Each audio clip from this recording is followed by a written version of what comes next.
All right. Mr. Fola, can we shoot?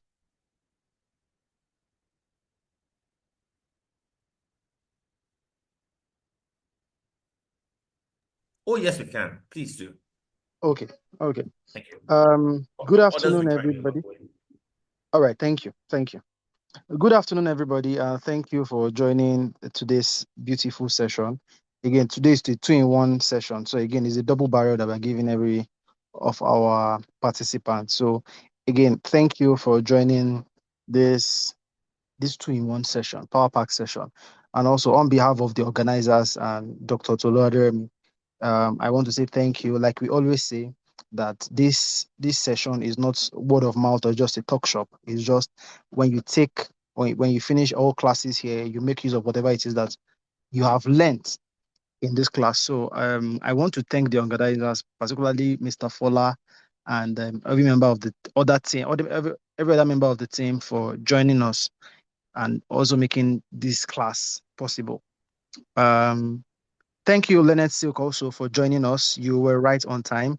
You joined way before the time, and then you are present here also. Thank you very much. Please confirm you can hear me clearly before I proceed. Yes, I can. Thank you. You're very welcome. Thank you, Kelvin. All right.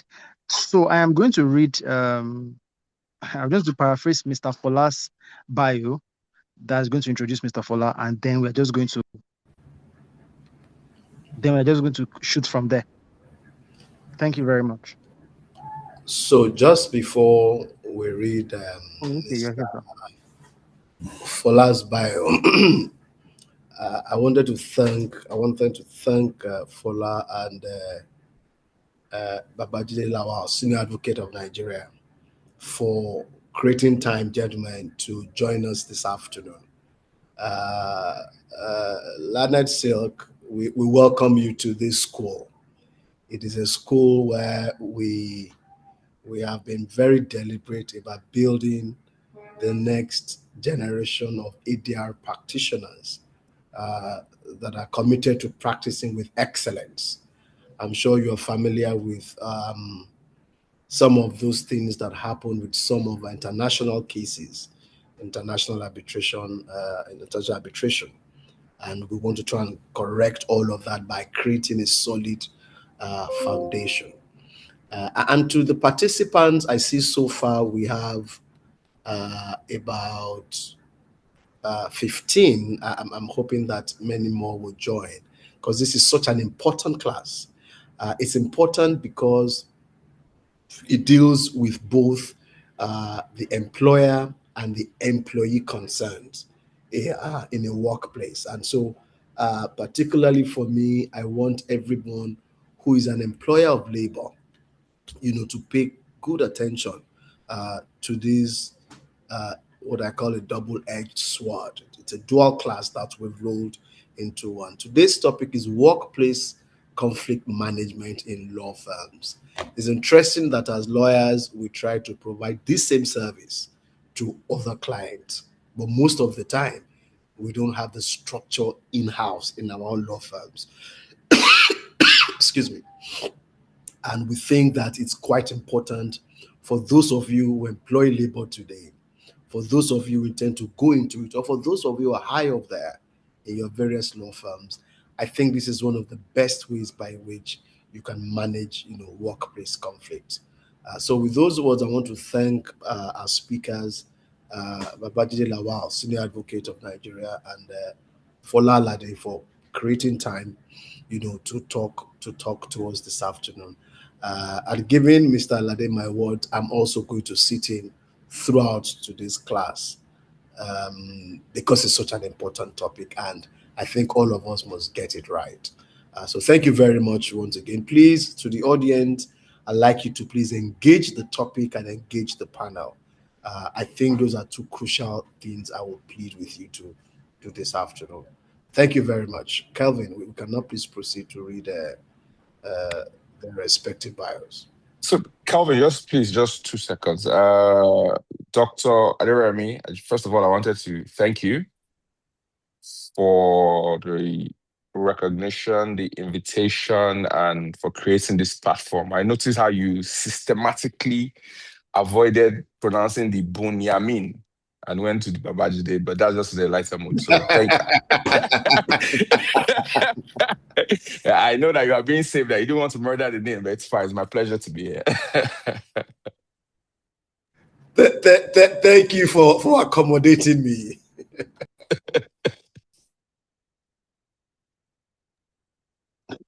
All right, thank you very much, sir.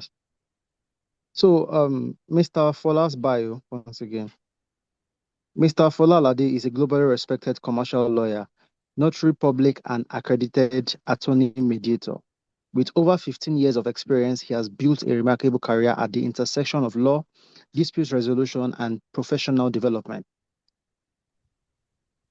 He is the principal partner of Fotefa Partners LP and founder of the Fotefa Mediation Academy. Appointed to the United Nations Global Mediation Panel, Fola has mediated complex disputes on behalf of multinational organizations, government institutions, and commercial entities across Africa. His expertise span commercial conflict, workplace mediation, MSME disputes, real estate settlement, and debt recovery. He is a panel mediator with the Nigerian Court of Appeal, Federal High Court, and multiple states and arbitration centers across the world. Ladies and gentlemen, Mr. Fola Alade. Yeah, thank you so much, Mr. Kelvin. And good afternoon once again, Dr. Tolu Aderemi and Mr. Bonyameen Babajide Lawal, SAN. Thank you so much. And I also welcome everybody here. Okay, I'll stand on existing protocols and just get right into it because today promises to be an explosive session. And I think the starting point will be how, when I was making my slides, I struggled. And I'll tell you why I struggled. I struggled because I was torn between being political in this presentation and academic, or being relatable. And I say so because we all understand the complex structure of law firms and some things that happen there. And like what Dr. Tolu said, it's amazing how we lawyers are called to resolve disputes. And invariably, we also have one or two things that we don't.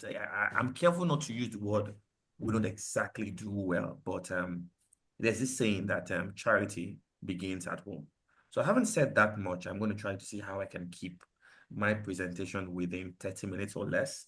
And then I will bring on Mr. Bonyameen Lawal, SAN, for his kind intervention. And as soon as we're done with Mr. Bonyameen Lawal, SAN, I will then have Dr. Tolu to come on board. And then we have an intervention. And once we're done, we then open the floor for questions.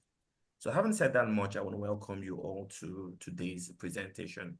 So we're going to be looking at workplace conflict management in law firms. Can I please confirm if you can see my slide, please? Can anyone please confirm if they can see my slide? Yes, we can, sir. You can proceed. Okay, thank you very much. One moment, please. Let me just move some things around. Okay. Oh, so sorry. Just trying to. It's not exact. I can't see it from my end.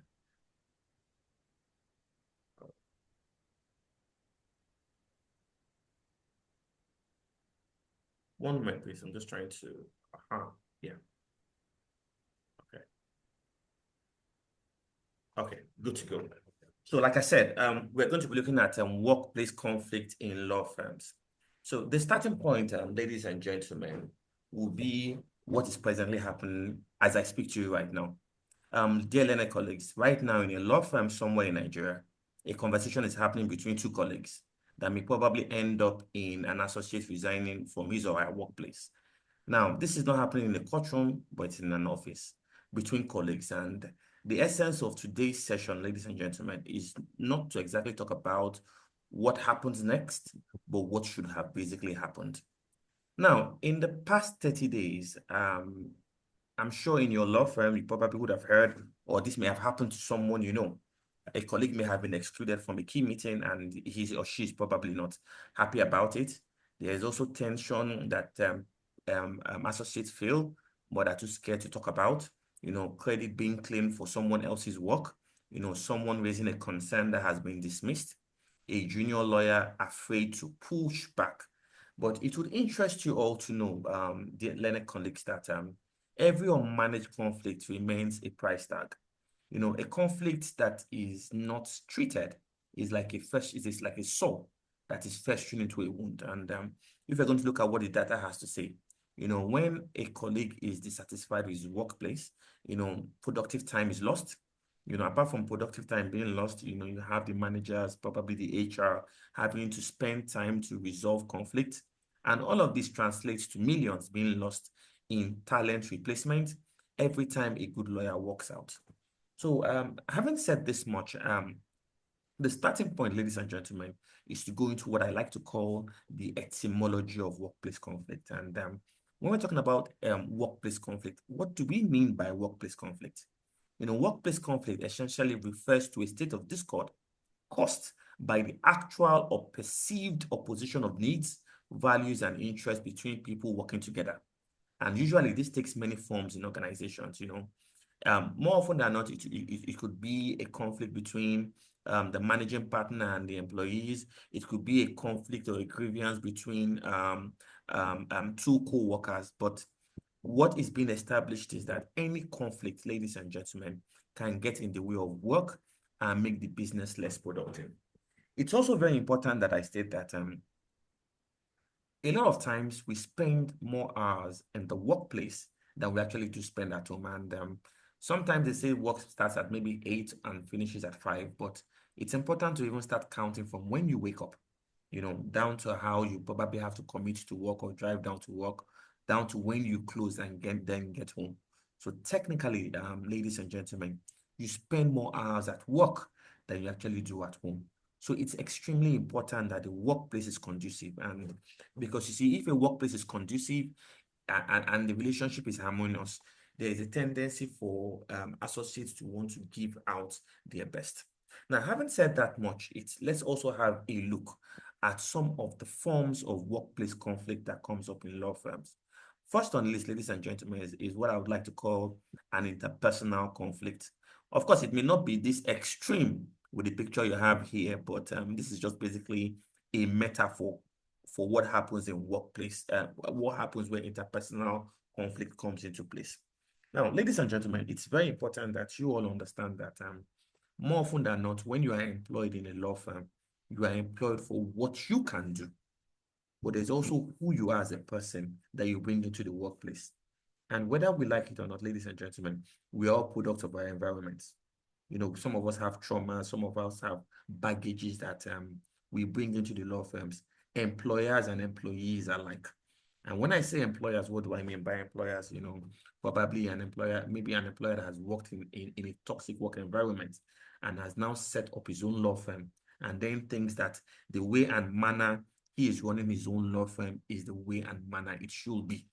I'm sure if I'm to have conversations with some employers here, managing partners and partners alike, some may have good stories to say, some may have bad stories to say. I had a very good relationship when I was working in my past law firm, and some of the cultures that I was able to imbibe is what I presently use in my mediation practice.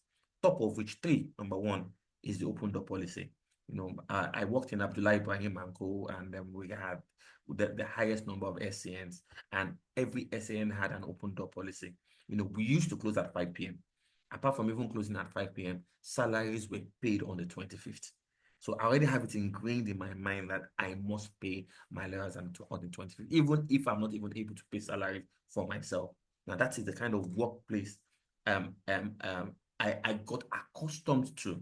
Now, on the flip side, I've also had conversations with employers of labor managing partners who would say that, oh, no, there is no reason why any junior associate of mine should leave the office before me, and if I'm leaving the office at 10 p.m., that should be the time that they would leave the office. And they will start telling you about stories of how they would be in a law firm till 1 a.m., 2 a.m. And in their defense, they don't know any better. And you see, people will continue to do the best with what they can. If they know better, they will do better. So some of the interpersonal conflicts that usually come about, a lot of times comes up from personality clashes, communication breakdown, personal grievances between individuals, partners and senior associates, or two colleagues competing for the same matter, or a fee earner and support staff. Now, what makes conflict in the workplace, especially with lawyers, what makes it a bit complicated, ladies and gentlemen, is because we deal with words, and there's this joke that they say that lawyers have a way of telling people to go to hell, and then make them look forward to it. So because we deal with words, there's always a tendency for us to sometimes overthink certain things that are being said. And that's why if you go back to the definition of what I said workplace conflict was, it sometimes is actual, sometimes it's perceived, and then why this needs to be put in proper context, ladies and gentlemen, is this. You see, perception is reality. And there's always this thing I like to say when I teach on workplace conflict. You can call a man a lion and then he's happy, but you call him a wild animal and then he gets upset. You then ask yourself one question: is a lion not a wild animal? So you can now see sometimes how perception can sometimes distort reality. Now, when we now look at some of the common indicators of personal conflict, it may be persistent tensions in meeting, selective communication, avoidant behavior, and sometimes complaints to HR or managing partners in the way and manner they feel junior or senior associates are behaving. Now, we also have what is called a hierarchical power-based conflict. Now, dear learned colleagues, law firms usually operate on rigid hierarchies. You have your interns, you have junior associates, you have, I hear there's a new word, I hear there's intermediate associates, you have senior associates, you have equity partners, you have non-equity partners, you have all of this. And sometimes the power imbalances that usually happen across border, sometimes brings about chronic conflict. And of course, we also have the rainmakers. I was having an interesting conversation with Dr. Tolu this morning, and when I told him I would be bringing him on board to have his kind intervention, he said, "Fola, this is going to be a long topic." So, Doc, you can please check your DM. I sent some questions to you because when the learned silk I have seen your instructions, sir. So when the learned silk and Dr. Tolu, they would essentially be speaking on workplace culture. So I will take workplace conflict, then both partners will speak on workplace culture. And it's very important, ladies and gentlemen, that we even go into the minds of partners. The conversation a lot of times is always with junior associates, and then so it's always good to even have an idea of their reality in the way and manner they want law firms to see how we can have a balanced narrative on this. Now, we also have what unclear job roles, and this usually happens when we have different departments and you have a lawyer in litigation doing quite a lot of things. And then, sometimes there's always confusion over who has authority. Sometimes we can have confusion over duplication of effort. And of course, over dispute of ownership of clientele, of client relationships. Now, we have poor communication.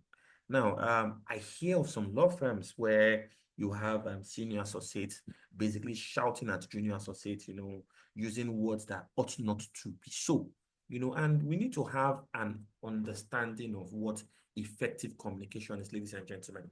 It would interest you to know that the words usually used basically make up for 7% in terms of the key words and phrases. But you see, the bulk of what is being said in terms of effective communication boils down to how it is being said, both in terms of the tonality, the physiology, and whatnot. So you have law firms whereby when it comes to communication, there's a problem. When it comes to the way and manner feedback is given, there is a problem. And of course, we also have what we call non-verbal communication, which essentially borders on the body language, whereby senior associates are having conversations with junior associates, and then there's this body, there's the way and manner, the body language is communicating what ought not to be. Ladies and gentlemen, these are some of the things that actually cause conflict in the workplace. Then how about even the poor work environment? I've had cause to go to some law firms, and I ask myself one question: how is work being done here, and we cannot, and why the environment matters a lot is that, you see, when you are in a clean and sane environment, your productivity increases. So it is no wonder that a poor work environment can also be one of the mitigating factors that cause workplace conflict. How about unequal opportunities? This comes up in many, many ways than one. And I remember when I got to this place, I struggled because I remember not long ago, it's not long ago, maybe 10, 15 years ago, I had a conversation with a colleague who was very upset because a senior colleague, he had given 15, 20 years of his life to a law firm. And then the managing partner had a son, and I remember what he said to me. He said, "Well, I remember when this boy was in secondary school. Now, now it's now my turn to become an SAN, and most of the cases I'm handling now, he's being made to sign processes, and then he's eventually going to he's eventually going to go above me to become a senior advocate. So then this then brings to fore the question that, are we going to call law firm a glorified one-man business? So you see, so when unequal, so these are some of the issues that cause workplace conflicts. We have conflicts sometimes grounded in gender, ethnicity, religion, disability, or even other protected characteristics whereby some people are brought into law firms, not because they really have the expertise, but because they are conduits towards certain doors being opened. And when we even look at Nigerian law firms, gender-based hierarchy, these are issues that sometimes must be addressed because, they go down to the relationship and institutional failures. How about increase in workload, ladies and gentlemen? I hear we have some law firms where consistently most associates don't get to leave the office until 10, 11, and you see, it's just so much to do, and they're expected to come back to the office early in the morning. Now, it's a different case entirely if this happens maybe every once in a while, but it's now almost like a culture of some sort that the time you get to the office, it does not matter. If whatever it is, there is no quote and unquote, the idea of 9 to 5 is a mirage. It's just there on your letter of offer, but more often than not, you get to the office at 7:30, you probably close at 9, 9:30 or thereabout. And of course, this is also closely linked to undermining activities. Well, when I talk about sabotage, what do I mean by that? You probably had it in mind to close at the maybe 5 p.m. or even 6 p.m. And just at about 5:30 or 5:45, the senior associate drops a file on your table, tells you to work on it, and then you begin to ask yourself a question. Why wasn't this brought earlier on? These are issues that, if not properly handled, can escalate into a full-blown conflict. Now, the next slide, ladies and gentlemen, is a symposium discussion. Unfortunately, I don't have the liberty of time to do justice to this question, to do justice to this in terms of alliances and cliques that foster incivility.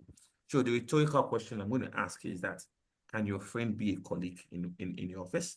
We know who a friend is, who a colleague is. When I say, okay, I can see Collins overt now. So if I say Collins is my guy, am I allowed to use words like that in the office? So it's important to try to compartmentalize these words in terms of who your friend is, who your colleague is. So I am sorry to interrupt you, Fola. Okay, all right. Please go on. Okay, thank you so much. So it's important, like I said, the concept of alliances and cliques that foster incivility is a symposium discussion I really do not want to go into for the sake of time. Now, it's also very important, ladies and gentlemen, that we really talk about the true cost of unresolved conflict and how it affects the law firm as an organization. Let's first of all look at it from an individual-based point of view. You see, we human beings are more emotional than logical, but it's interesting to note that we take emotional decisions and justify it with logic. So look, there's a complex connection the mind has with the body. So if for every time you go to the law firm, you're having palpitations, you're not happy, sometimes if this goes on for a while, sometimes it leads to anxiety, leads to depression, leads to burnout. And I remember I used to work in a law firm then, and in VGC, when every time I wake up to go to the office, I know how I would have palpitations. And I just said to myself, Fola, you can't do this anymore. And then I left because I chose my peace of mind, So we have some law firms that are very toxic. And of course, you see, it's almost like a cause and effect kind of thing. And when I'm talking about cause and effect, you see, if you're not happy in a workplace, it reduces productivity. You also have issues of absenteeism. And when we're talking about quote and unquote presenteeism, you may be physically there with your mind not even being there. And of course, career disruption. Imagine a scenario whereby you've been in a law firm, probably hoping to aspire to become a partner, but for some reason at all, because of the toxic work environment, you then leave there to go to another law firm again. You will literally have to even just take some steps backward to start all over again. Of course, you see, like I mentioned earlier on, the body is a vessel carrying the mind. If you consistently have to deal with anxiety, depression, and burnout, sometimes they have physical health consequences. Now, what if in a law firm you have to work as a team? There's breakdown of collaboration. You have cliques within a clique. You have polarization, team members picking sides, increased errors. We also have the issue of sabotage, of course, like I said earlier, toxification of team culture, information silos. Now, what is the ricochet effect of this on the firm as a whole? Top talents, they exit. Client confidence erodes. You can imagine a scenario whereby whereby a brief has been assigned to you, but at every point in time, you are doing letters to the client to tell the client that the lawyer managing the firm is no longer there. You do that first time, do that second time, do that third time. You see, there is an effect it has on the confidence that the client may have in the firm. Of course, this naturally also this goes down to the reputational damage of the firm not being able to hold on to lawyers. And of course, we have direct financial cost and how sometimes this may also bring about exposure to the NBA. Now, I've already spoken about how this affects the client relationship risk. I've also spoken about the reputational damage, also the financial cost and the regulatory and professional exposure. Now, on the flip side, learned colleagues, what does resolution actually give you? Now we are trying to look at the other side of the ledger, because you see, ladies and gentlemen, conflict competence is not just ethical, it is strategy. It's strategic. Now, if you are able to be empowered with the requisite skills of resolving conflict, what does that do to you? If you have a harmonious workplace, psychological safety, there's happiness, you have that freedom to express yourself, without thinking of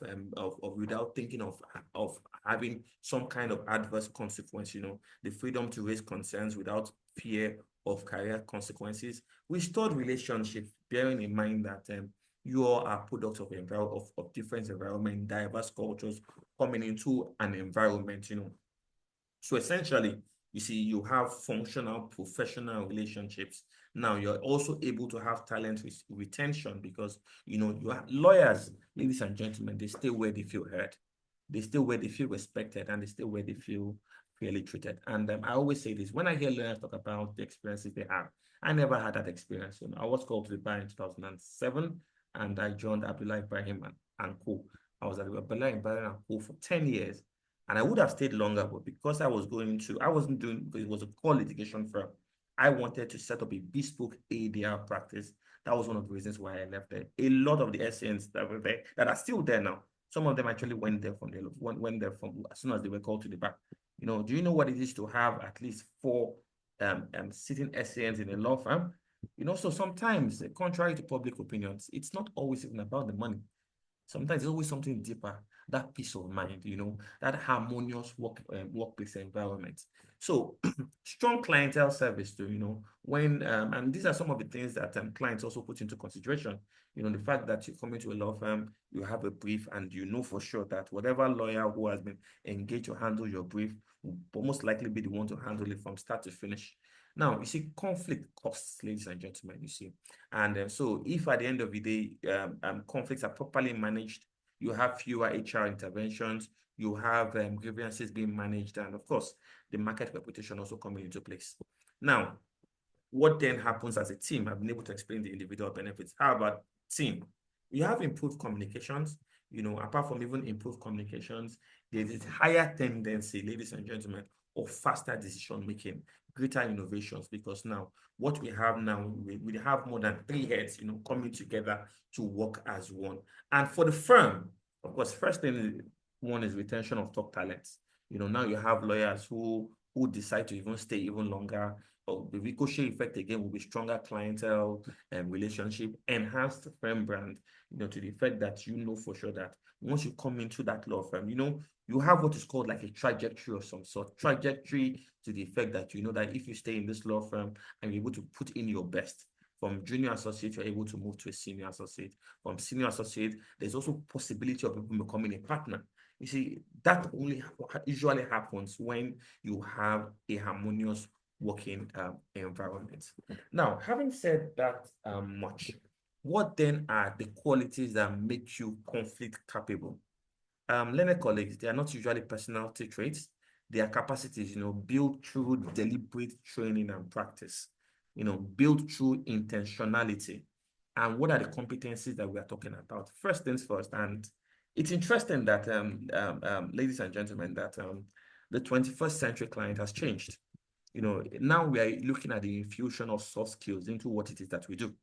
Now, if you remember how I started, I said a lot of us work in law firms basically because of our hard skills. But you see, your hard skills must go with your soft skills. And that is why, ladies and gentlemen, emotional intelligence is very important. And one of the cardinal features of emotional intelligence, ladies and gentlemen, is self-awareness. The ability to have an understanding of your strengths, of yourself, have an understanding of your strengths, have an understanding of your weaknesses, self-regulation, adaptability, patience, cultural sensitivity, having an understanding of the fact that the workplace is almost like another ecosystem, bringing people from diverse cultures into one place. And of course, also having a problem-solving approach. And you then begin to wonder why I keep on hammering on emotional intelligence. Ladies and gentlemen, it is your primary asset. Because you see, the 21st century client now is different. People do business with people they know, they like, and they trust. So it's really very important that, and what some people call politics in workplace sometimes, or excuse the French word, kissing the souls of the partner, sometimes actually emotional intelligence, because you are able to have an understanding. You find people that have emotional intelligence, they are teachable, they are reliable, they are people that you can actually have conversations with.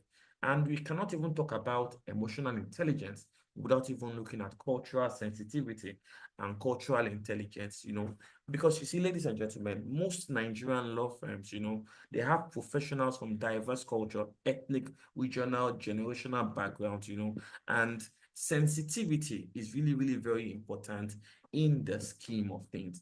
Now, having said this much about junior associates, this conversation will not be complete without even talking about leadership responsibility. And this goes out to the managing partners and the senior associates. You see, your job in law firms is not only to even lead. Your job is not even only to manage conflicts, but to also set the conditions in which conflict either flourishes or is contained. And you see, leadership at every point in time should be by example. If you put the resumption time at maybe 7:30 or 8, and you then strolling at 10:30, 11, you ask yourself one question: what type of leadership quality are you putting into place? You say there's a strict dress code Monday to Friday. You expect everybody to put on to wear the shirt and tie, but Monday to Friday, you're probably coming in with something different. So you see, your mandate as leaders, ladies and gentlemen, is to first of all even create safe channels for raising conflict. So the question I'm going to ask is, what type of leader are you? Are you the approachable leader? Are you that leader that has that open door policy?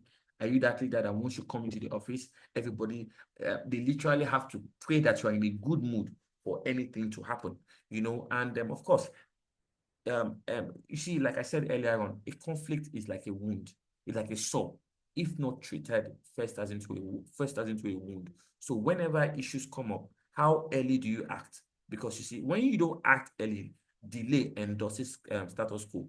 Now, those who raise legitimate concerns, what procedure do you have in place to protect their confidence, to protect confidentiality?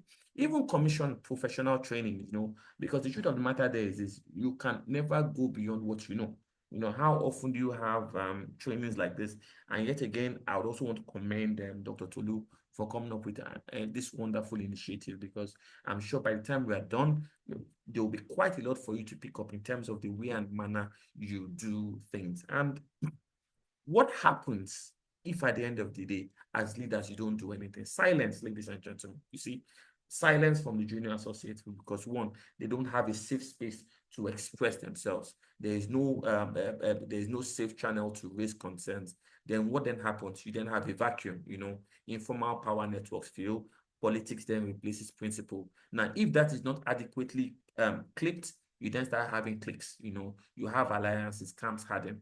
Talents, people that are conflict averse, conflict avoidant, they just exit. Now, when this happens, what do you have? HR intervention coming into place, client risk, regulatory exposures, and so in some extreme cases, you have media risk, which is why more often than not, it's extremely important, ladies and gentlemen, that there should be civility in the workplace. Now, when I'm talking about civility, what do I mean? You see, it's a deliberate practice of treating each other with not only dignity, but with respect. Consideration regardless of rank, familiarity or current relationship quality. So in the law firms you work in, how do you address yourselves? Do you address yourself on first name basis? Do you address yourselves on based on initials? All of these things matter. Even the way and manner you speak is really very important, because you see, civility is frequently subordinated to intensity. So when you then look at even in terms of the hierarchy in place, and what kind of relationship do the partners have with the junior associate, with the senior associate? The senior associates have with the junior associate. How well are issues spoken about? So it's really very important that civility is really fostered in the workplace. And when we are talking about civility, what do we mean? It essentially talks about professional courtesy in all interactions, respectful disagreement, both in the way and manner they speak to each other, acknowledgement of others' contribution, dignity in critique. You understand, your ability to receive feedback. And when we're talking about feedback, I just don't have enough time to go into feedback, but we have what is called the sandwich approach to feedback. When you want to give a feedback, they call it the good, bad, good. Or sometimes you probably just start off giving a good feedback on the associate, then tell the associate what you feel the associate can do better, and then reinforce it with what the associate can do, what the associate has been doing. So civility, ladies and gentlemen, is not suppression of legitimate dissent. It's not false agreement. It's not avoidance. It's not avoidance. It's not passive compliance or a license to be vague to avoid contribution. So in what then are we talking about? What then are we looking at in terms of the practical framework for civility? You see, where there is no law, there is no sin. So what framework do you have in terms of the civility code? How are partners are supposed to speak to the junior associate? If an issue arises, how should that issue be taken on board? And of course, there should also be continuous culture audits in the way and manner the organization is being run. And as I conclude, ladies and gentlemen, it's also very important. Like I said earlier on, you see, social skills are not soft skills, they are power skills.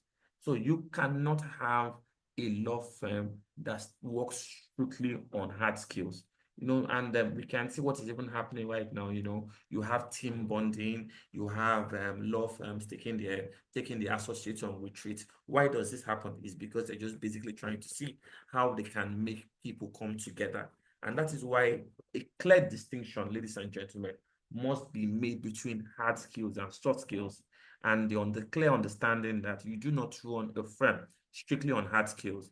Now, when we're talking about hard skills, what do I mean? This is essentially why you were employed in law firm. These are the teachable, teachable abilities that have been acquired through education, trainings, or certification. When you have a lawyer in a law firm who has been engaged to draft contracts, legal research, litigation procedures. Now, on the flip side, we have what we call soft skills. These are the interpersonal and behavioral traits that influence how you work and interact with others. Now, it would interest you to know, ladies and gentlemen, that in the 21st century law firm, now we have some people who are being employed on soft skills. These are the rainmakers, that go out to bring the jobs for the law firms, for others to work on. Now, it doesn't mean that they are less tangible, but essentially, ladies and gentlemen, they are critical, for collaboration and leadership. And yet again, you can see we have emotional intelligence coming into play. We have negotiation, we have active listening, and we have conflict resolution. Now, why are soft skills really very important? When they basically have evolved around interpersonal and cognitive abilities, and what kind of examples are we looking at? We're talking about communication, problem solving, adaptability, time and stress management, teamwork and leadership. Ladies and gentlemen, you see, you have scenarios whereby when associates are being considered to be promoted, they don't only look at the hard skills, they also look at the soft skills. How well is he or she able to lead? What kind of leadership qualities do they have? And in some way, hard skills may make you a competent lawyer, but you see, soft skills make you exceptional. They make you successful and they make you respected. But do you know the best legal professionals are those that excel at both? Now, social skills, I've been able to speak about this, assertiveness, rapport building. This is just basically just giving more context to how important social skills, soft skills are important for the conflict competent lawyer. Now, as I conclude, ladies and gentlemen, I'm going to leave this session with 5 commitments. And one, I'm going to leave you with 5 things to do. Number 1 is that, you see, try and name conflicts accurately. Once a conflict comes up, try to nip it in the bud. Exit the perpetrator victim binary method, whereby you think that, oh, this partner does not like me. This victim mentality of, oh, he or she is always picking on me. Invest in one relationship today, try to get to know people better, model civility from your current position, and also commission professional support when needed. When it gets to the point where you feel that this is one dispute that may escalate, that may get into other things, it's important that you call the relevant authorities to it. And this will be my final point as I exit now, ladies and gentlemen, that the firm that manages conflict well, it is the firm that survives. Thank you all for listening, and God bless. So I will pause right now. Like I said, this session, we have a 2-in-1 session. I'll just take questions, feedback, comments, if any, interventions for like maybe 5-7 minutes. And if once we're done, as I'm looking at the time, I'll then bring the learner soak on board. But before bringing the learner soak on board, I would have Mr. Kelvin to read his bio. But before then, I'll just take questions, feedback, or comments from anyone, and then we'll move to the second phase. Thank you. Do I have questions? Do I have feedback? Do I have comments? If there's anything that needs clarity? And I must add that this is a safe space, so there's nothing you can ask here that won't be answered. Yes. And I must also add that even if you don't want to ask me the questions, I have the learners here, I have Dr. Tolu here, so they would also answer the question if I need to bring them on board. Let me check the comment section to see whether there's anything I may have missed out. Oh, somebody said, please give us a little more volume. I'm sorry, was it low? Low like that. Oh, sorry. I'm sorry. Did you all hear me? I'm sorry. I don't know whether I was audible enough. Was I audible enough? I heard you. I can't speak for everyone, but I heard you. Okay. Yeah. Thank you so much, Leonard. So I don't know. Do we have any question, any feedback, any comment before we move on? Audible enough for me. Oh, thank you so much, Mrs. Josephine. So do I have any question, feedback, or comment before we move on to phase 2? Okay. So in the absence of none, Mr. Kelvin, can you please take the bio of the learner soak, and then I can then go into the intervention of asking him some questions. Thank you very much. All right, thank you very much. I can hear me clearly, yeah. I'm sorry, does anyone have a question? Okay, I don't think. No, I don't think I want to confirm you can hear me. Yes, we can hear you, Mr. Kelvin. Please proceed. All right, thank you very much. Mr. Bonyameen Babajide Lawal, Senior Advocate of Nigeria, is a partner and head of the Abuja office of Babalaki and Co., where he advanced from junior associate to partner. A senior advocate of Nigeria and former visiting solicitor at White and Chase LLP, London. He brings nearly 2 decades of experience spanning high-stakes litigation, commercial arbitration, and legislative reform. Widely recognized for his strategic leadership, Mr. Bonyameen has overseen multi-billion naira portfolios, built high-performing legal teams, and contributed meaningfully to institutional and regulatory development. He is a member of both the American Bar Association.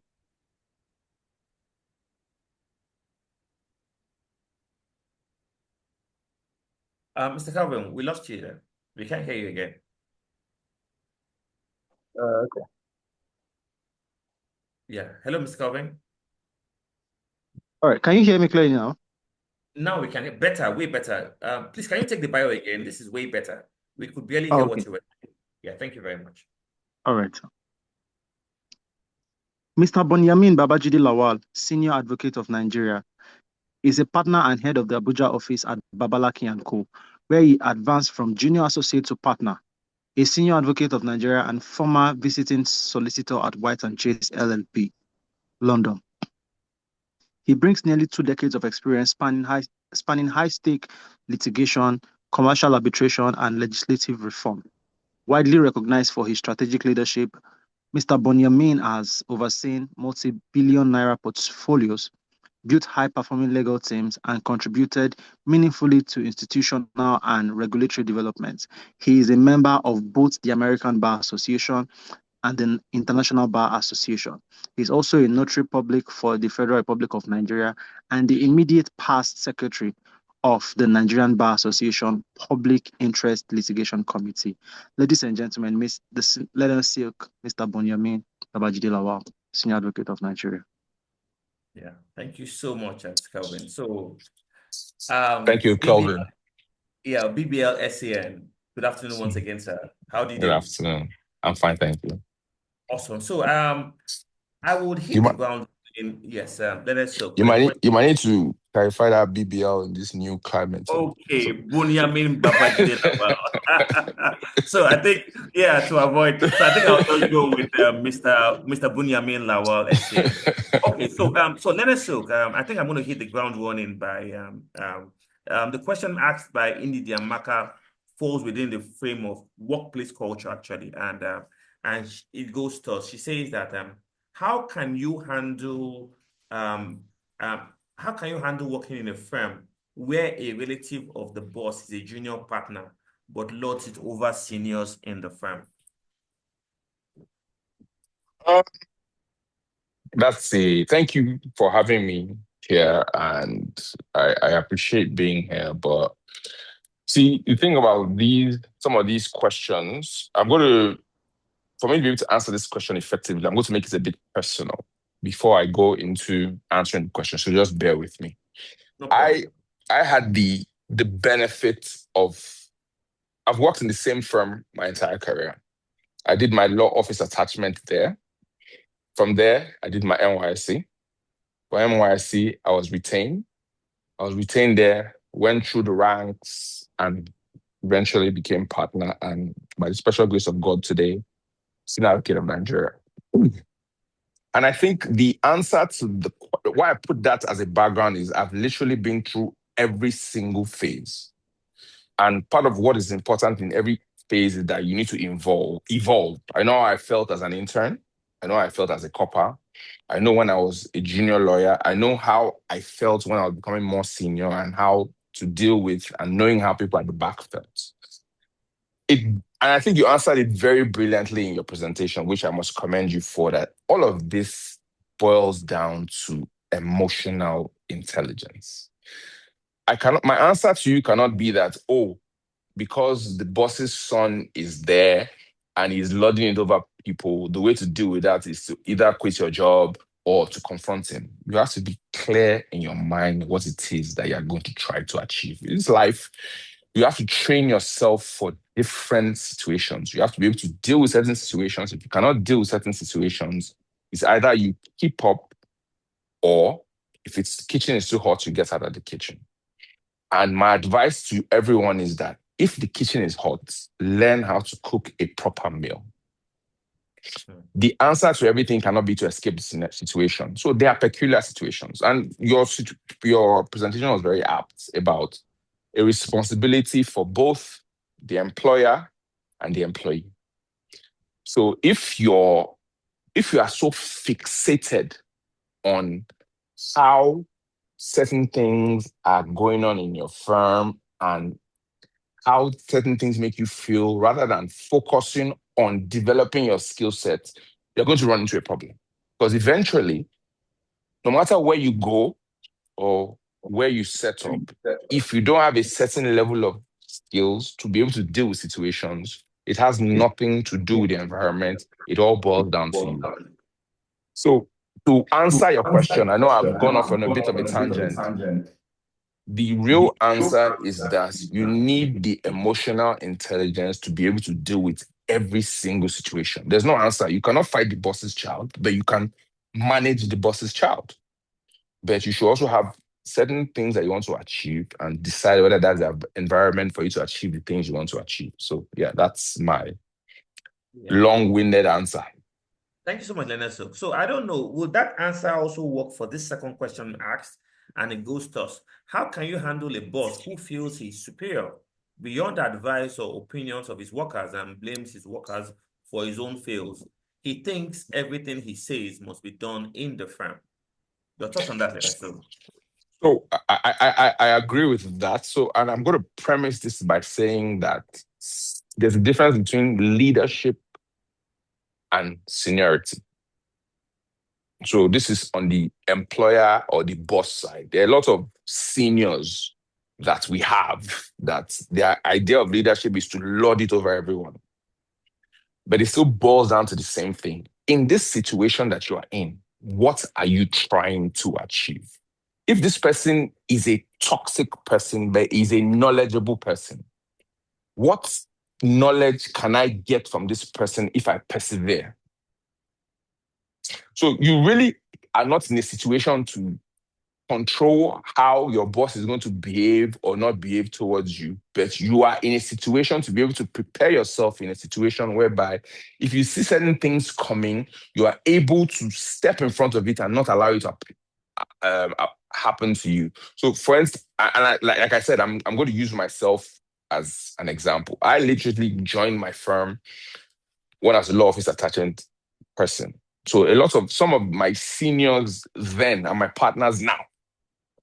But in navigating how I was able to rise across the ladder, I tried to make sure that I understood how everyone thought, how they wrote, and how they dealt with certain situations. And I tried to navigate through those things. So it is a two-way street. Yes, people are going to treat you badly, but is it every time anybody treats you badly that you're going to run and hide and cry? You cannot control how people treat you, but you can control how you react to it. So you cannot, yes, a certain partner is always going to act like he's right. What you have to do is make sure that he doesn't put you in a situation whereby you make decisions that you cannot defend. You don't have to, you read the 48 laws of power. You don't have to make your boss look bad. If your boss puts himself in a situation where he cannot defend the decision that he has made, you don't have to tell him that he's wrong. He will see that he's wrong, and he will not be able to react to you in a particular way if you have done what you're supposed to do. So that's the way I see it, really. Yeah, thanks so much, Leonard. So I have 6 questions for you. So if I may respectfully ask that you keep your responses within 2 minutes so that we are able to run through all the questions. So they're going to be under 2 headings, Leonard. The first is going to be what I call the workplace culture and intergenerational dynamics. Now, I'm going to give you a bit of a background, sir. Now, partner firms in Nigeria are increasingly carrying 2 distinct associate cohorts. We have millennials now in mid-career and the Gen Z's entrance fresh from the Nigerian law school. Now, how have you been able to navigate that coexistence, and how has that coexistence reshaped the culture of your firm, and what tensions, if any, have you had to actively manage as a partner of your law firm, sir? Okay, Thank you very much for that. So in my law firm, I have our HR is actually called People and Culture. So we've documented everyone's expectations. If such and such happens, this is what you're supposed to do. If you need to escalate, this is how you deal with things.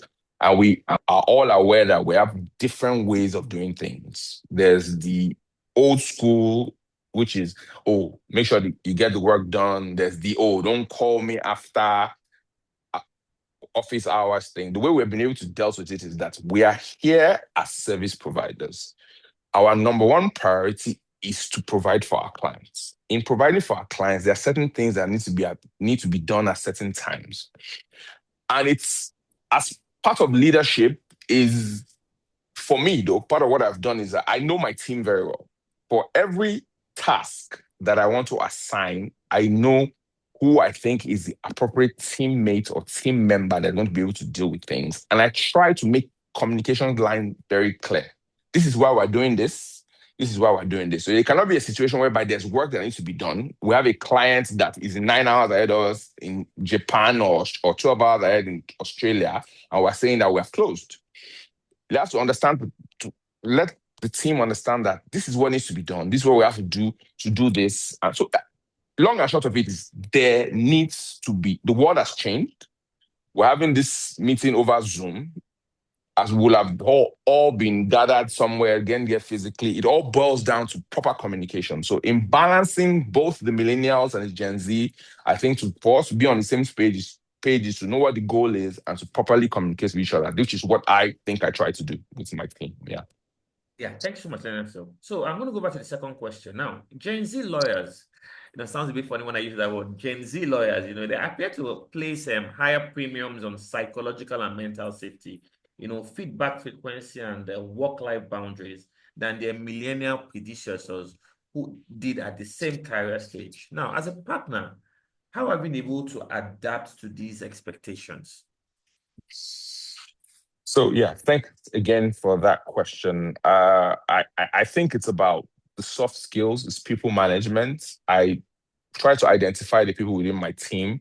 There are certain people that I can tell I'm very disappointed in you. And there are certain people that I will absolutely not speak to, they do or not do anything. So it's about managing personalities and people. Where I've come from this era whereby, things must be done a particular way or not done a particular way. But in essence, it's all about balance. That's the way I've dealt with it. You need to understand the personality of the person that you're dealing with, and the personality of the person you're dealing with and the situation you are in. It is a personal skill that you need to have in dealing with the situation, which is about leadership, which I said is leadership is not seniority. Leadership is identifying situation and knowing the certain skill that you need to deal with in a particular situation. There's certain situations where you need to yell at the person. There's certain situation whereby you need to put an arm around the person. There's certain situation where you need to just tell the person that you have totally let the team down and hope that their conscience will make them know how they've let everybody down. So there are different situations for different people. Mindset, whether it's Gen Z, millennial, it's an individual thing. There are old people that are sensitive. There are young people that you call Gen Z that are actually more ahead or more intelligent of their time. So it's about managing situations and individuals, and more about managing individuals and how you deal with things in particular circumstances. So yeah, I think that's okay. So so in your assessment, and I'll respectfully ask for maybe a subjective response to this. Yeah, what does each generation misunderstand about the other within the Nigerian law firm environment, and what, if anything, does firm leadership get wrong about both of them, the Gen Z and the millennials in the workplace? So for the older guys, fairly or unfairly, they believe that the younger guys are just lazy. And the older guys also feel that everything is urgent. The younger guys are like, we can do this tomorrow now. What do we have to do with this today? But I think it still boils down to communication. About, guys, we need to get this thing done at a particular time. And then there's something for everybody. Why I say something for everybody is that if, as a young lawyer, you don't put in a certain amount of hours or a certain amount of energy towards learning certain things, you're going to have a problem. So you can have a style issue whereby someone tells you, oh, for me to master, I heard something yesterday, that for you to master something, you have to do 10,000 hours. For you to master something, which is why a master's takes between a year to 18 months. So that's for you to master, you need 10,000 hours.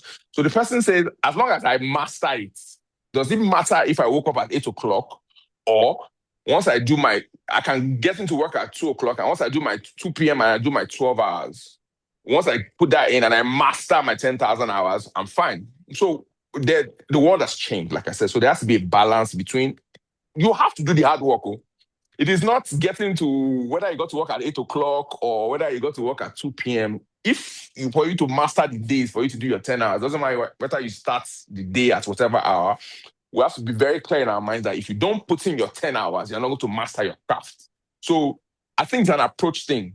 Our own is, this is how we do it. This is how they taught us. If you don't do this, you won't do this. Theirs is, as long as I get the work done. That's not a problem. As long as there's a balance between the knowledge gap, the discipline that we need, and the information that we need to do, because largely it's a business. Once you can provide the information and knowledge that the client needs, and we can all be tolerant of each other, what is important is getting the work done. So that's another long-winded answer to your question. Yeah. So one thing they bring into the workplace, learners, so they bring in a different type of energy, and the energy that is powered by speed. So that then brings me to this next question now. So there's a growing perception that Gen Z lawyers entering the Nigerian market space, they have salary expectations that are disconnected from the economic realities of most law firms outside the magic circle.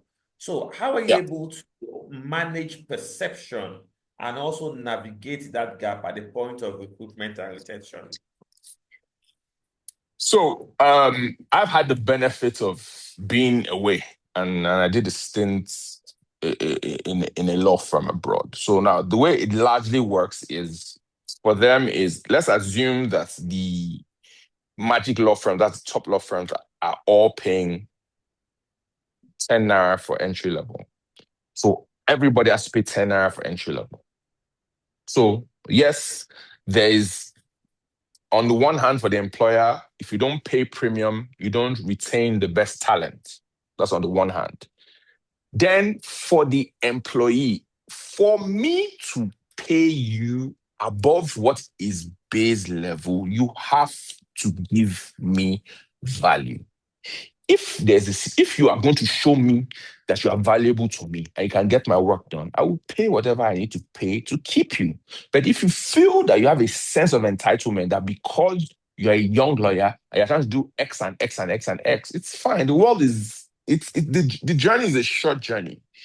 You may have a sense of entitlement now, but my prayer for every young lawyer and everyone else is that eventually you're going to grow and become the employer.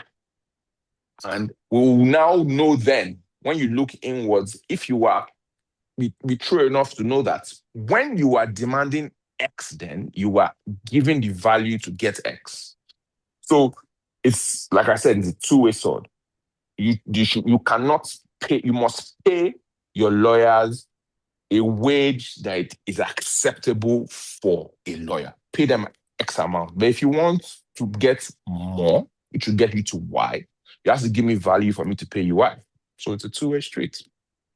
Awesome. So let us look beyond base pay. What non-monetary components of a compensation package are you finding most effective in retaining young lawyers in the current Nigerian market? And do those cut across the two generation cohorts? And before you answer that, let us look, because when I have conversations with managing partners, one general thread I want through all of that is that we spend millions sometimes to train young lawyers. Once they've attained that position, the next thing they do is to abandon us to go to another law firm. And this is always one complaint, that it's bad enough that they're asking for salaries that does not match their capabilities. Now, when we even try to meet up with it, we train you, we make you employable. Once 6 months down the line, the next thing they do is to up on to another law firm. So what non-monetary components do you think can be brought into place to especially then manage manage this? No, there's no right answer to that question because it's a human factor thing. And I'm going to start with the training thing. So I can't remember one conference I went to, but there was a Ghanaian lawyer that he said something that really stuck with me.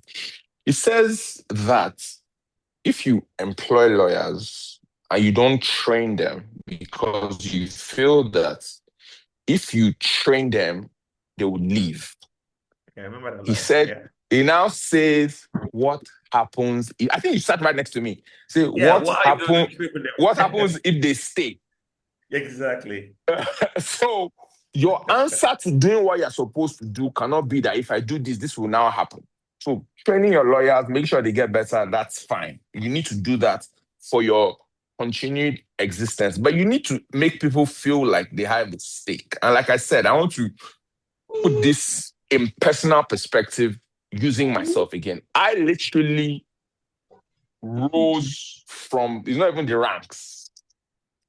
It was clear that all you needed to do was this, with, and of course, not just that, an addition of emotional intelligence and this and that, you may be able to achieve whatever you want to achieve. So, for example, in my firm, okay, I can put this out there because this is us making sure we're all great. My firm, for the if you bring in work, you get 20%. So one of the incentives is if you bring in work, you get 20% of whatever work you bring in, whether or not you're a youth corper or, of course, it's not easy for everyone to bring in work. So, but if you bring in work, whatever work you bring in, you get 20% of it after expenses. So if you bring 10 million naira work in, if you take away expenses is 200K, you get 10% post expenses. So you have a potential of about 1.8. Now, for the people that do the work, so that's an initial client. For a second client, when the client comes in and brings another instruction, you, for being the one that brought in the work the first time, you get 15%, and the people that did the work will get 5%. So, but in all of this doesn't still answer what you have said, regardless of, it's because you're dealing with a human factor. We've had people that we sent on secondment to UK, because I've benefited from going on a secondment to another firm, which is why I went to White and Case. We had people go on secondment, we spent the money training them, and when they came back from the training, immediately what they did was that they put in a notice to say, oh, my eyes are open, I feel like this, I want to go into the bigger sea now, and I want to do something different. So you cannot really retain your talents because you are dealing with a human factor. But you should always look inwards and see whether or not you're doing it all. That's the way I see it. So it goes back to it. Train your lawyers regardless. It doesn't mean you're going to keep them regardless. It's like a relationship. No matter how one does as a husband or as a wife, it doesn't mean somebody's going to pack up their bags tomorrow and leave you. Well, it's sad, but it is what it is. Thank you so much, Leonard Silk. So the floor is open, ladies and gentlemen. If you have any question for the Leonard Silk, kindly raise your virtual hands and then you can please unmute and ask. And if you want to drop the question on the chat box, kindly also do so too. If you have any questions for him, kindly raise your virtual hands and ask. Because it's really very interesting to be able to get into the minds of partners, to know what it is they're thinking, especially in the administration of law firms and how effectively they handle workplace conflict. So I'm going to check, do I have any hands on? Up? If you don't, if you have questions, you could just unmute. Okay, I see Anthony Ekpete. Anthony, I'm going to unmute you now. Can you unmute yourself? If you can, kindly please ask your question. I don't know whether... Okay, thank you very much. Thank you very much, Leonard Silk, for this thought-provoking lecture. It's very practical. I've learned a lot from you. Thank you very much. Now, my question is, if you're working in an environment where your superior is always very hostile to you, and if you do, anytime you do work that is even good, it doesn't, your superior doesn't commend you, but always verbally assaults you, how do you relate with such person in your place of work? A superior that always insults you at any any opportunity he has, or you have in contact with the person, always insulting him and never comments your work? Anthony, I know that I hope this answer is not seen as superficial, but make sure that we're clear in our minds. I hope we're not making excuses to ourselves. Make sure that to thyself be true that the quality of your work is always spot on. If permit me, okay, let me not even use the word now. Let's permit me that you have a senior or a superior that is uncouth. I'm happy I was able to circle and use uncouth rather than what I had in mind. That is not your responsibility about what the person has going on in their life or their personal life. You just make sure that the quality of your work is good. And if you feel that the environment is not giving you the growth you need and you cannot persevere, it's an employer-employee relationship. You can exit the place. But at the same time, you need to be able to balance between being tolerant and getting the necessary exposure and knowledge you need. So in all of it, from a self-check perspective, make sure that the quality of your work is good. Because the fact that somebody treats you badly, that's not on you. There are different ways to react to that, but you have to also be able to manage that with emotional intelligence. That's the only answer that I can give you that I think is honest. If I was the one that asked this question and somebody was going to answer me, I hope that's satisfactory, please. Okay, so let us look. I have a question for you and Dr. Tolu, and the person that has asked this question has pleaded with me to keep her confidential, to keep the question anonymous, and it's a bit sensitive, and she would like to hear your kind intervention on this, and it goes thus. So once you've answered, that would be your last question before I bring in Dr. Tolu. Good evening, sir. I needed to ask this question privately. As a lady, how can I handle sexual harassment in workplace? My boss is good in his field and well respected among his peers of lawyers. He's 70 years and has been in the field for over 30 years. He tends to make workplace stressful and tiring even amongst his workers, and I'm also being sexually harassed. So she would like your kind intervention on this, and also Dr. Tolu's as I bring Dr. Tolu on board. Anyway, this is going to come from a bit of a sentimental response. I have 3 daughters and 2 sisters. Leave.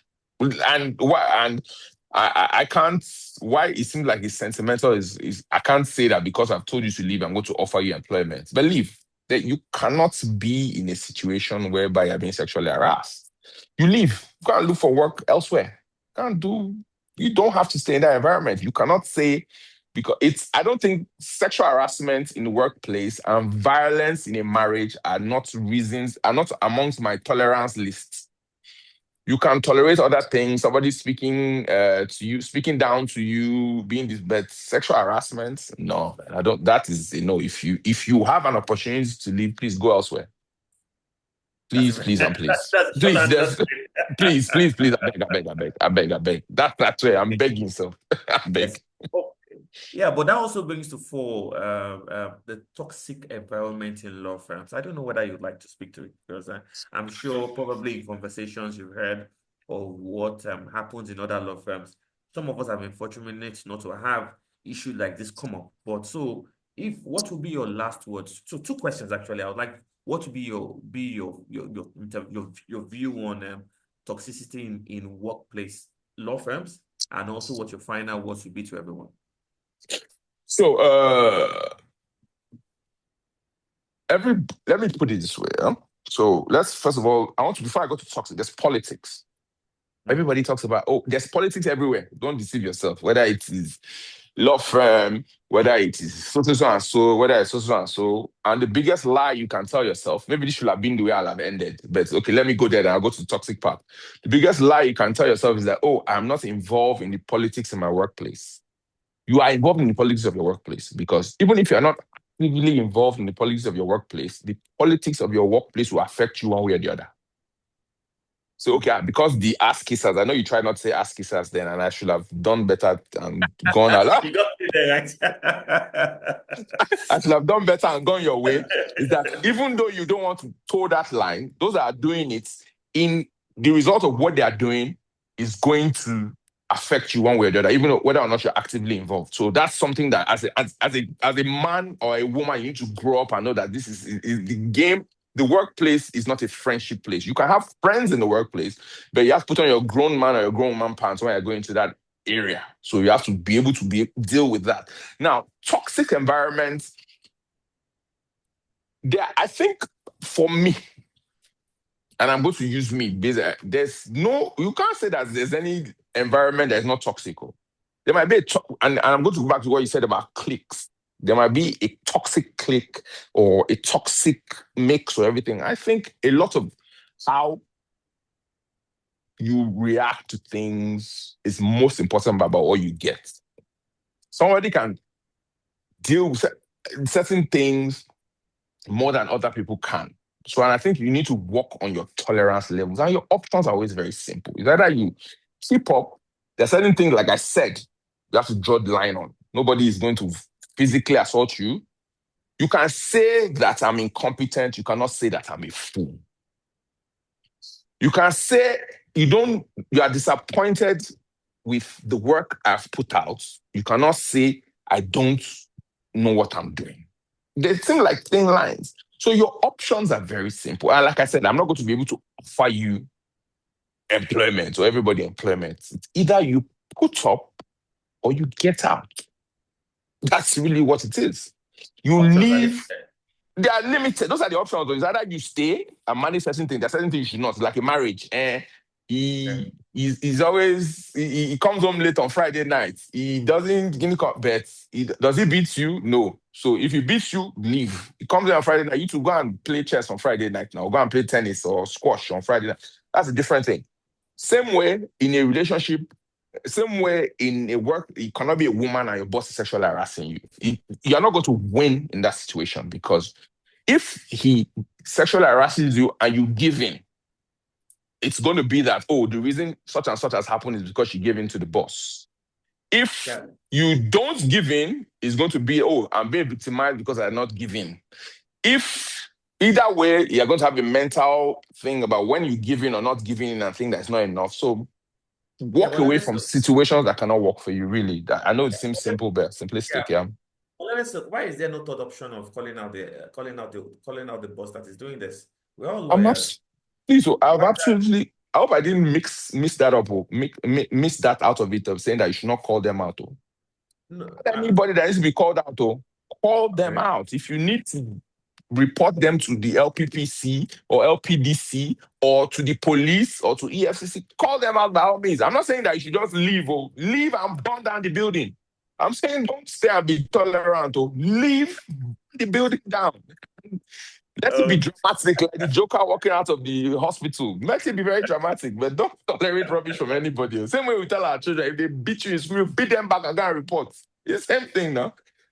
Okay. So what are your final words to everyone now, Leonard, before I give my word of thanks to you? Man, my final word to everyone is that, first of all, from our side, whether you are Gen Z, whether you are millennial, alpha, we should first of all look inwards. Whenever you feel that you have been treated, if two people are in a situation whereby either of them feels unfairly treated, and you go and meet somebody that you respect, which is why that's how our adversarial system of law started. Mr. A has a position, Mr. B has a position. We go and meet someone that we respect. So, see what this person did, though. See what this person did, though. At the end of the day, do not let the person's decision be that, you safe. I almost said, let me do Yoruba for the English way. Yoruba English, you said you should not have done what they said you did. Don't put yourself in a situation or position that you cannot defend. Yes, people do things to you, but when they weigh everything and the final analysis, what is it that you are supposed to do that you did not do?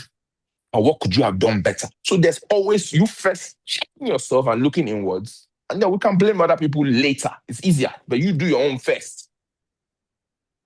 So those are my final words. Just to thyself be true. Okay, then. Thank you so much, Leonard.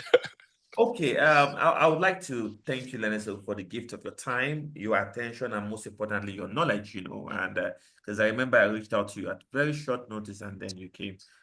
We do not, on behalf of Tolu Aderemi Initiative, we do not take this for granted. And your session was not only insightful, was knowledgeable, practical, and relatable. We don't take this for granted. Thank you so much, Leonard, on this. Yes. I appreciate it. Thanks for having me. Okay, then. So I'll be bringing Dr. Tolu Aderemi here, and then Dr. Tolu Aderemi and I will be looking at an interesting conversation, really, on rainmaking. So, Leonard, so if you want to please just stay back for adventure, we want to get your kind intervention on this too. Oh no, I have to. That's also me being true to myself. I have to see it through now. I cannot just jump off at this stage. I have to see it through. Thank you so much, Leonard. So, All right, thank you so cheers. much. Yeah. I'm just going to take you, move the spotlight from you, and then bring Dr. Tolu Aderemi. That's fine. That's fine. Yeah, thank you. Dr. Tolu, are you there? Okay, I see you. Let me just prompt him to switch on his video. Yes, I am. Okay, Dr. Tolu. So can we have you on board? Thank you so much.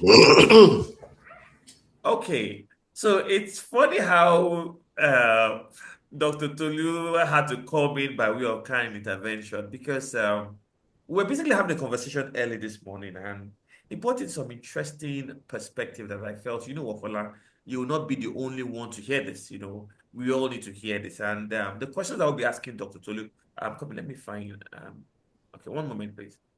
I'm trying to, yes, one moment, let me just add Dr. Tolu here. Yeah.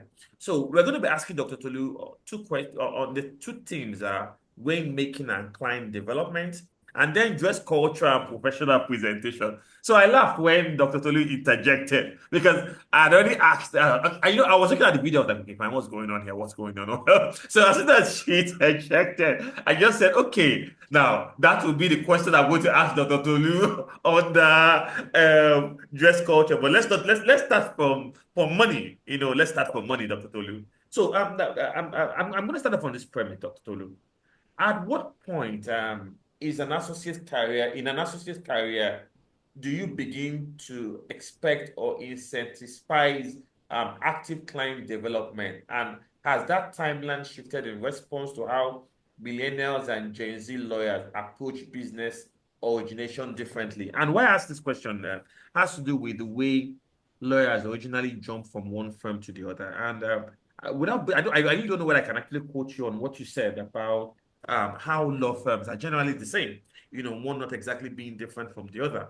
But it would interest you to know, Dr. Tolu, that sometimes a 50 or 100K difference can be the reason why a junior lawyer would leave one law firm to go to another law firm. And what you have a lawyer going from maybe 4 or 5. In fact, an interesting development happened so many years ago when I was in court, where there was this lawyer that was representing a client as the claimant. Somehow, some way, he started working in the law firm of the defendant, and the judge was like, Mr. XYZ, I know you. You used to handle this case as a client, as a claimant counsel. Now you are handling this case as a respondent, as a defendant counsel. So I'd like to hear your kind intervention on this, really. Thank you very much. Thank you, Fola. And thank you, Bonyameen Babajide Lawal, Senior Advocate of Nigeria. That was a very excellent presentation. So the truth of the matter is that this question must be put into two perspectives. The first one is you talked about client management. And then I think you also talked about at what point do you get an associate to start making the rain, right? Yes. Now, for client management, for me, my client management role starts from the very first day you come into my firm. And the reason is very simple. I'm a business. Law firms must run as businesses today. The only reason why I am in business is because of the quality of the services that I provide. Now, I'm not asking you to go out and go and look for briefs. I'm asking you that you must develop alongside my corporate development scheme so that I'm able to keep this client. And the only way I can keep this client is by providing quality services. That's one. Number two is that the timeliness of the return of the instruction of the client is also paramount to me. And so big ticket transaction clients will tell you, look, for A-rated law firms, to be honest, there's not much about them technical wise.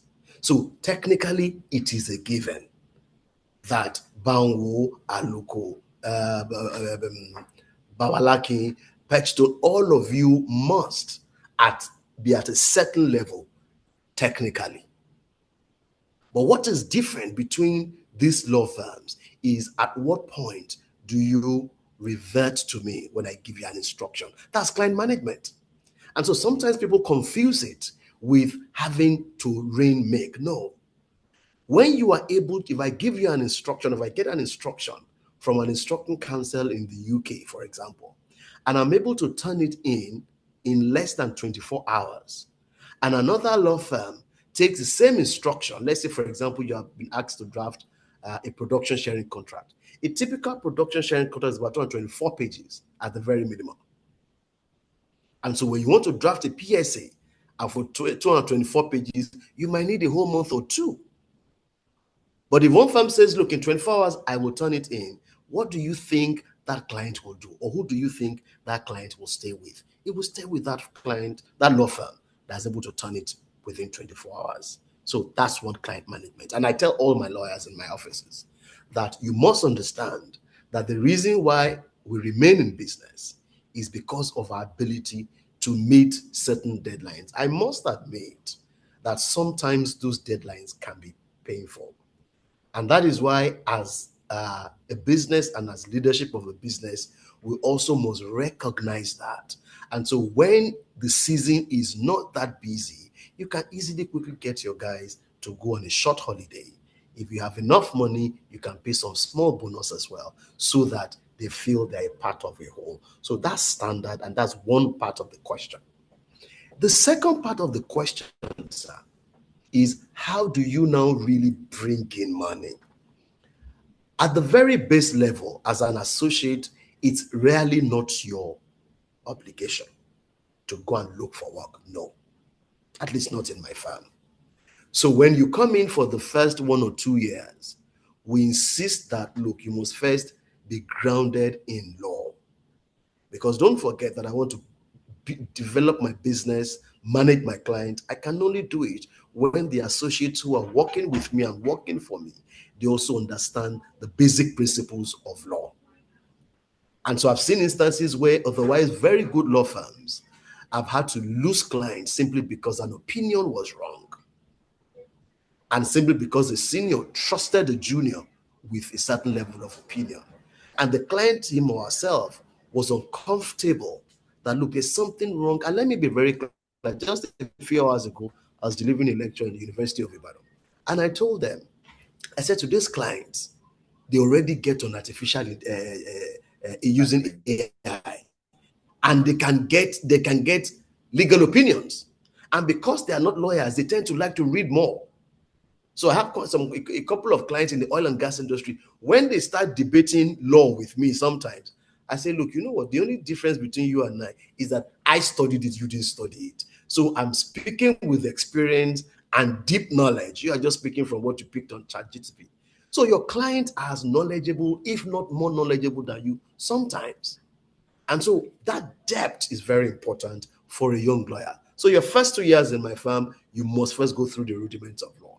Now, if you're 2 years or more at the bar, the fact that you are just coming into my firm, at least minimum 1 year, you must also first understand how we practice. So, for example, some other law firms, you get an instruction, you just go and start implementing. No, for us, you first walk through an opinion. And so when you walk through an opinion, it means you understand the facts, you understand the law. And it is at that point that you start developing business. But let me put a caveat. I'm a businessman. If I find you that you are President Bola Ahmed Tinubu's son, and I'm told that, look, Tolu, my boy is just coming from one of the Ivy League universities, I want him to train under you. Or even if the president doesn't say it, but I'm close to that. This fellow, let him come and work for me. I will mentor him. Now, for me, that's a business decision. And so I'm able to bring in that sort of person into my firm. I will make you understand and adopt my work culture. I will try as much as possible to also help you develop in law, but I also need you for business.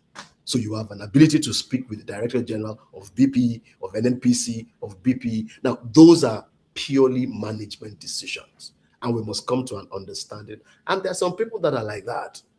They just said, look, I want to work in your law firm because I want to develop business. There was a lady who came from India many years ago. Now, you know what the LPA says. If you're not qualified as a Nigerian, then you are not a legal practitioner in Nigeria. So it became a bit of an issue because she started referring to herself as a lawyer. We now stopped it. We said, no, that can't be. So at the most, you are a consultant to us. But really, she worked and she brought in quite a number of briefs. So short answer is that you must know exactly what the firm is looking for at the time. You must know what rainmaking means per time, and then you must know what the goal of the firm is, the long-term goal and the short-term goal. And you must also be able to identify not everybody is going to be a rainmaker, so don't waste your time. And I'm talking of associate or even at partner level. Now, those are deeper conversations. So you must identify who the rainmaker will be, and you must identify who the grinders will be. Fantastic. So I think your response has kind of answered the second question, but I'm going to read out the second question in case you just want to probably just give more context to it. Now, most lawyers are trained to be, because if there's one thing you've always you've said not twice, not thrice, it's like that you're a businessman. But most lawyers are only trained in the practice of the law, not necessarily the business of the law. So there's always a risk that firms usually become over-reliant on senior partner relationships for client retention, while young lawyers, particularly Gen Zs, are not being adequately trained in the fundamentals of rainmaking. Now, do you think that's a structural vulnerability that you recognize in Nigerian firms? And is there a way you can please just link that to one word you used when we had a conversation this morning, cross-marketing? I've never heard of that word cross-marketing before. So can you just come and just look for some kind of nexus between this question and the conversation we had this morning? All right. Well, the truth of the matter is, at the law school, at the university levels, we only train graduates.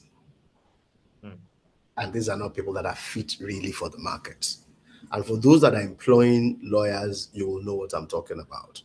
And so law firms will spend more time trying to first develop lawyers technically before you start talking, about rainmaking. To your question, no lawyer was born to be an entrepreneur. The reality dawns on you, and I say this with all sense of responsibility. When the levels of attrition was, growing higher and higher, at some point I sat my HR down and I told her, look, don't worry too much. The truth of the matter is it's a season, and it's going to happen. It's bound to happen anyway. What we must do is we must be able to sit our lawyers down and ask critical questions. There's no grass that is greener on the other side. If you were going to run your own law firm, how would you survive? As an associate, as a young lawyer, I will go to the account department to ask the accountant, how are we doing with salaries on the 24th of every month? Or maybe 24, 25. And one day the guy got angry. Look, what's your problem? You are a beneficiary of even this salary you are talking about. So why is it your business? I said, I'm just curious. We run a building, we put on electricity from 7 a.m. to probably 10 p.m. Something funds it. My salary portfolio every month now is about 55, 60 million every month. So it means that I must make that amount every month. How do you do that? So every day you are sleeping, every day you are waking up, you are thinking of how am I going to develop business? Now, when you understand that even if you go and run your own practice, you will need to survive, then surviving within an institution is no longer a problem. But one area that most law firms may not, some are doing it, but not many would consider or are considering it, is subject matter expertise. And for me, I think that's a big area where law firms can quickly start making money. So this idea of general practitioner or general practice is becoming, very unfashionable. And so let's take, for example, I was speaking with a guy at the SLP conference yesterday, and he's a smart lawyer, general practitioner, and I said, no, stop it. We're out of the era of general practitioner, at least not at your level. From 100 first or 2 or 3 years at the bar, you may play with being a general practitioner. But once you move beyond that level, please, you have to specialize. And so let's say, for example, you're a specialist in labor and employment law. Maybe that's what you like. That's what you are fond of. That is what gives you an entrance into an organization. And so once you use that, your subject matter expertise to go into an organization, employment law, and with the greatest respect to all our colleagues who do employment law here, it's a very lucrative one, but it may not be as lucrative when compared with the amount of work that goes into it. And so when you go into it, you must start thinking of cross-marketing. So Fola was in that line we were speaking in the morning. Yes. And so when I go into employment law, I go into, let's say, Coca-Cola, for example, which has now been bought over by Chivita. I am dealing with employment law. Oh, the firm has terminated an employee, or the employee wants to go to court. I'm using one eye to look at that. On the other eye, I'm also asking, okay, so this merger or this acquisition, which one is it between Coca-Cola and Chi Limited? I have an idea. Now, but because I'm already in, I've earned the trust of the client. The client believes in me. Anything that I say to the client wants to hear my views on it. It's easy for the client to answer my question, whether it was an acquisition or whether it was a takeover. Once you answer that question, I penetrate a bit further. And before you know it, I'm going into areas where really it was not why I came into your business, but because of the trust and confidence you have in my ability and capacity and me as a lawyer, you just open up everything to me. So once you get to that level where your client is asking you to go and look at matrimonial issues, is asking you to go and look at real estate issues, is asking you to go and come and advise on a rig issue, they know that you have captured that client and know that you are providing excellent quality services. And so for me, back to the question, Fola, rainmaking is mandatory. Rainmaking is, insofar as you are in the firm and you are earning money, rainmaking is what you must do at a certain level. But in return, and I like what the Leonard Silk said earlier, you must also have a compensatory structure. Because most of the time, law firms focus a lot more on rainmaking and forget the other part that, look, it's a reciprocal relationship. So if I bring in this much money, how much do I get out of that money? There are some lawyers that are not really interested in any other thing but what they get out of the firm. The 20% that Babajide said his firm offers, we offer 20% as well. What I would like to hear from him and any other person, how many people have taken advantage of that 20%? Think about it. You bring in 1 billion naira into your firm, and you are expected to take 20% net. That's after you have taken out, the cost of doing that business. And the cost of doing the business includes your overhead costs, your salary, all the costs that, are attributable to doing that work. That's still some money. So 10% of 1 billion, that's 100 million. 5% of 100 million, come on. And you discover that you still don't find anybody or very few people taking advantage of it. It's simply because this question of rainmaking has been reduced into people just believing, let me stay with my salary. 31 days, 30 days, I will get the salary. It doesn't matter where the money is coming from. And employers are exploiting that. So you don't even really know. Sometimes you issue an invoice of about 1 billion naira and your salary is just 150,000 naira. And you are comfortable with your 150 grand. Meanwhile, if you get into the entrepreneurship mode, and you're able to drive in that business, if you take 10% or 20% of 100 million and you do 3 or 4 of that, you know how much can come into your pocket. The practice of law is not cheap. The cost of practicing law is also not cheap. Whether it's the cost of your books or your wares. Look at all the awards behind you, Fola. They didn't come to dash you those awards. So we spend a lot of money to practice excellently. Where will that money come from? Is it from the 150,000 or 200,000 you earn as salary? It can't be. And that is why most lawyers sometimes get frustrated.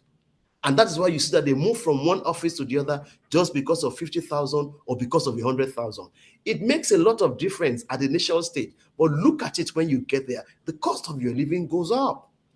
Say, for example, you move from a Patchstone to an Olaniwajai.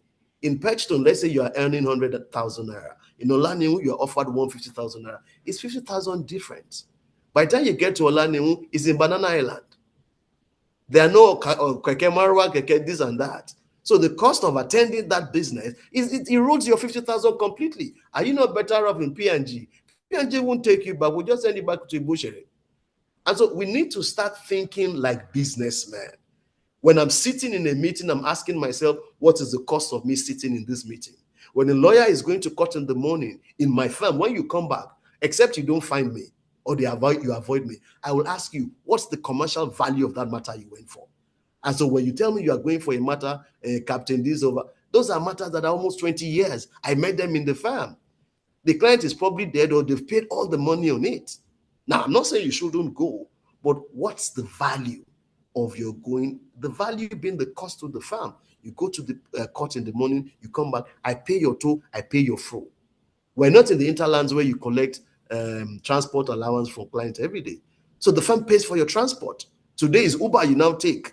There are no Okadas anymore. So cost of doing business, in addition to acquiring technical knowledge, I think is very key for successful business of law or practice. Interesting. Thank you so very much for this. So, Dr. Tolu, we're going to go to an area you're quite passionate about, and you not only say it, you live it, and on a lighter note, today is a Friday, most law firms dress down, but Dr. Tolu is still wearing a tie, fully kitted at 5:46 p.m. And you're very, very, very big on dressing. And I would like, first of all, I don't know whether we should just ignore what happened, or do you want to talk about it, about the gentleman who came on live video without putting on a shirt? I noticed you wanted to say something, but for me, I think it should be a learning curve for everyone. So I would like to hear your intervention on that. Thank you, Fola. I think for lawyers, generally, the question of the protocol for dressing is not just around etiquettes, but it's also a business development tool. You will never find me travel without a jacket on. I mean, I see people travel with T-shirts. I see people travel with... Now, I'm not saying it's wrong. Please don't get me wrong. But I'm just saying that, look, for my own construct, I also market. Anywhere I go, I market. And so when I'm on the plane, I'm marketing on the plane. And when you are a lawyer or you dress in a certain way, it's very easy for people to identify you. Sometimes I'm on the plane, I'm really very tired, but I just pick a book and I just reading that book.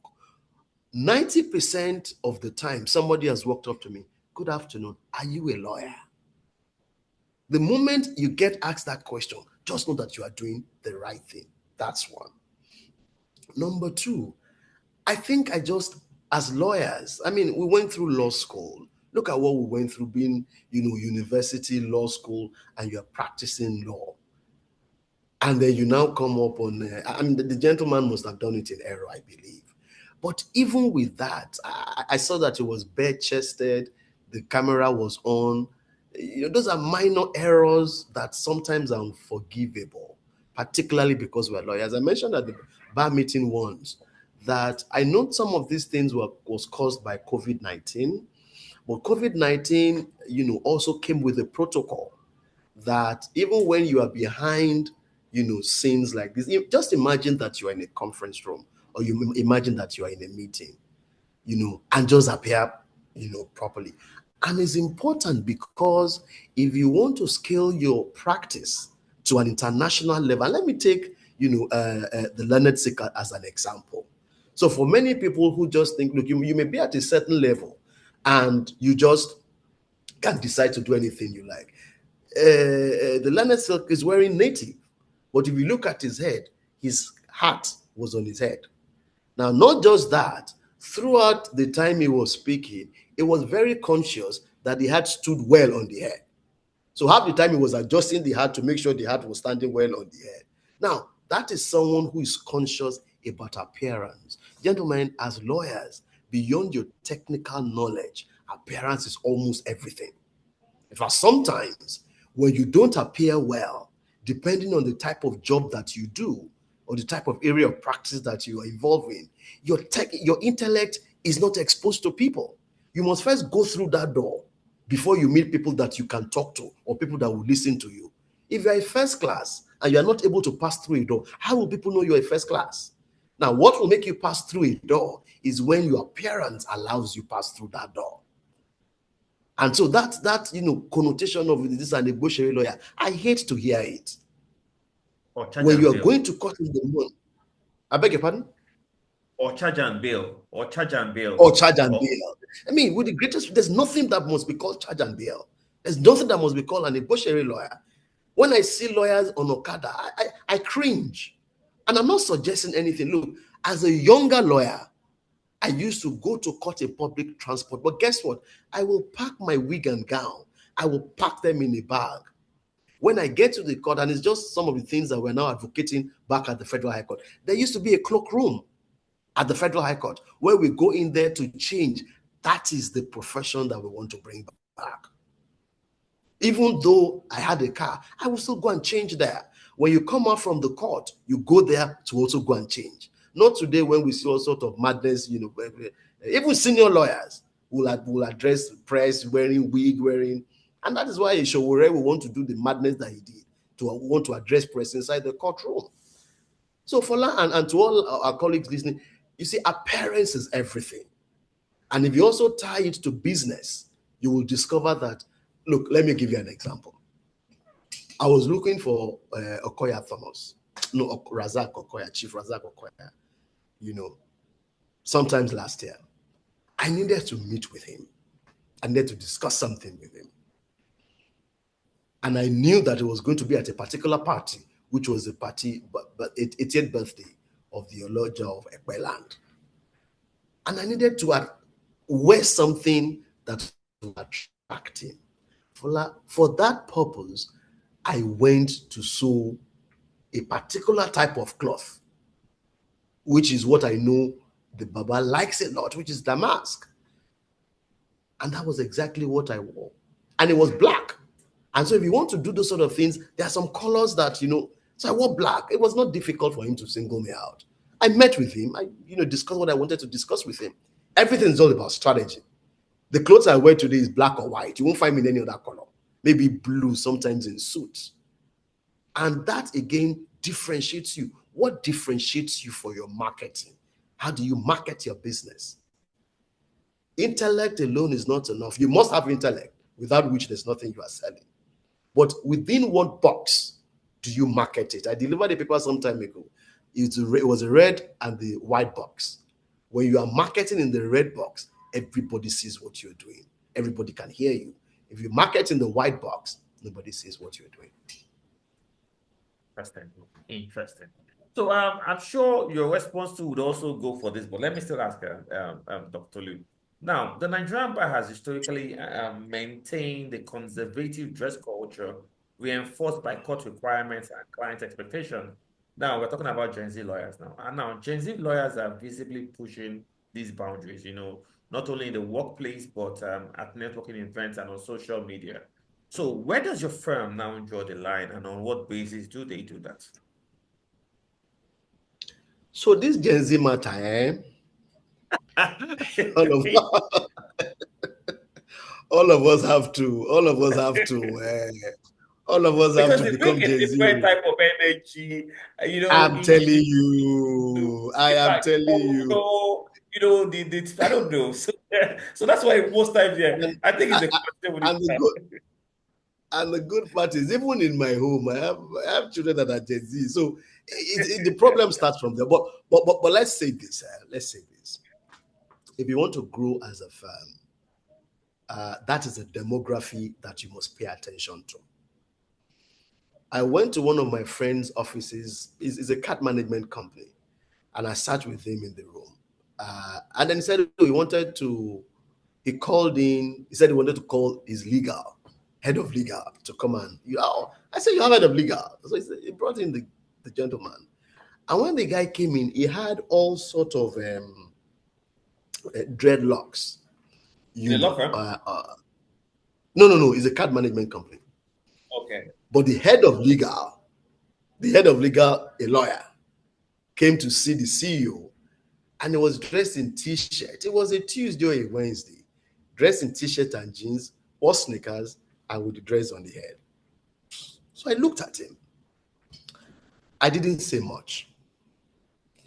It was December time. In the evening of that same day, they had a Christmas party. I was also there. Guess what? My friend just tapped me. That Tolu, do you like that DJ? Oh, I said the DJ is not bad. I said it's giving us some, nice vibes. He said, what if I tell you that's the same lawyer you saw in the morning? That is the DJ. I was confused. And the guy was doing this jockey thing, was doing it so well. You didn't want to smoke. So I looked at it and looked at it. I was troubled. The whole night, I couldn't do much anymore. So I left. I didn't see anything. The following day, I went back to the office. I said, I like to see that fellow. So the guy came, I had a good, my friend warned me that whatever you do, don't make sure this guy does not resign. So I had a good chat with him. I said, look, let me be honest with you. You are like the compliance officer in this firm. You are head of legal. You must be able to speak and people must listen with respect to you. I said, the way you appeared, with these dreads on the head, and then you are now doing DJ at night. I said, it's not really also as lawyers. I said, but I understand place of passion. So that you do DJ at night is not a problem. But you see, appearance during the day. And look, for me, the test to my own children is this. When you want to travel, go and try this experiment. Wear a proper shirt and put a jacket on it and carry a bag. When you pass through immigration, all the NDLA, they will rarely stop you. But when you wear a t-shirt that has patches all over and then the face cap says madness, before you even do anything, they've already pulled you aside. They want to have a chat with you. I said, and for me, I hate when people stop me when I'm driving, when I'm moving around. And that is the reason why, appearance must be very important. But I've also realized that it's a demography of people that did not meet those sort of things we met growing up. And so you must understand that, look, some of the guys we're talking about don't even know what NTA is, don't know what sketch is. So when you are telling them, oh, this sort of things were the things they used to tell us on NTA before, they say, what is NTA? So today, you now see, and with the greatest respect to some of our seniors too, I see some of my own colleagues, friends, mates, with dreadlocks on their head, and they're lawyers. I see people today wear native and they wear canvas to it. I say, is that blend of tradition? One day I tried it. It looked very nice on me. But everybody that saw me just cracked up. Said, Tolu, you of all people. So point is, and back to your question, I think we must try and create a blend. You want to also make sure that you make that demographic comfortable to work. At the end of the day, sometimes it's about what is in the brain that you need. Now, it is your job as a business leader to also help them, shaping them out and let them realize, like we're doing this evening, that look, for you to market at a certain level, there are some places where because you are a lawyer, you are expected to appear in a certain way. If you are not a lawyer, it's a different matter. Or if you're a lawyer and you're not a practicing lawyer, maybe we may be able to forgive you. But because you are a lawyer and you're a practicing lawyer, your client even want to use you to brag. So you're a bragging right to your client. When you get to, your client says, oh, to their friends, oh, that's my lawyer. Let me stop there. So you've spoken quite well on workplace conflict. So I'll take your final on workplace culture. So I'll take your final words on workplace conflict in law firm. So can I just get your final words on that by way of intervention? What you have to say to the presentation? I will adopt what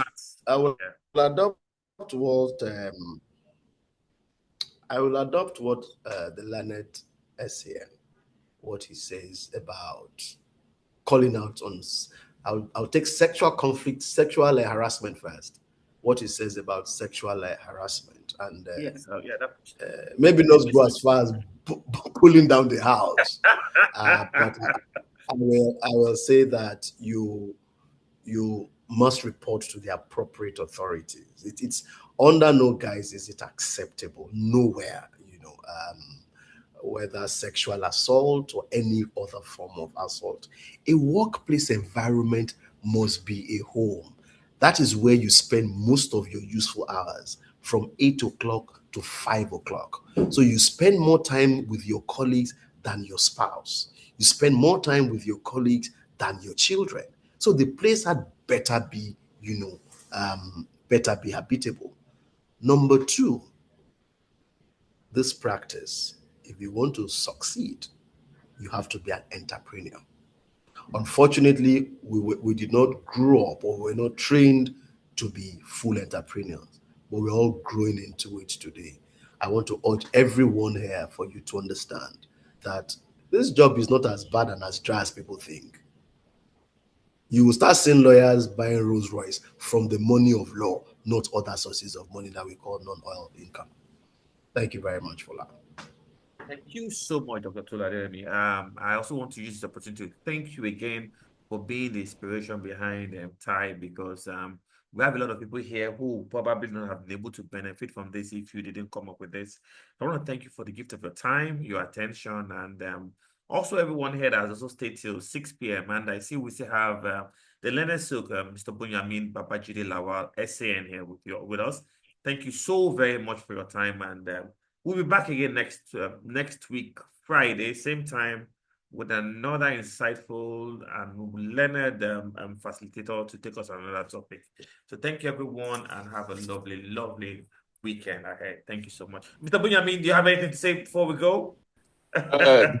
Thank you very much for inviting me. And my rebuttal to Dr. Aderemi was that I wasn't encouraging arson when I said they should burn any place down.